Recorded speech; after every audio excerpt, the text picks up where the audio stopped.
This is the Moist Ampoule Blusher from her. Pump lang ako at the back of my hand.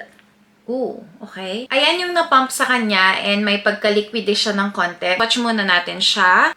Like, so, uy, nice. Parang moisturizing yung blush na to. Kamay ko na lang yung gagamitin ko to spread the product out.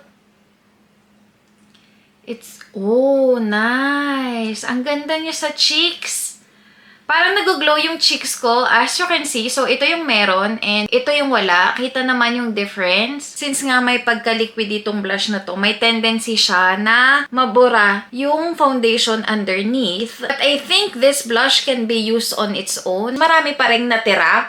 So, if I'm going to put it on my blush, baka magiging OA na. And also, even if ilagay mo muna siya dyan, and saka mo pa lang siya i-blend, walang marks at all. Enough na yung pop ng color for me. What I have noticed is may pagka-maaksaya siya. Kita nyo guys, dito parang naubos ko naman kasi I keep on applying kasi ayoko talagang may masayang na product. So, medyo dahan-dahan lang sa pagpapump if you do not want to waste a lot of products. But so far, I'm really liking the pop of color na nakikita ko. May pagka-sun-kissed yung shade niya sa cheeks ko. So, tamang-tama for the upcoming summer this year.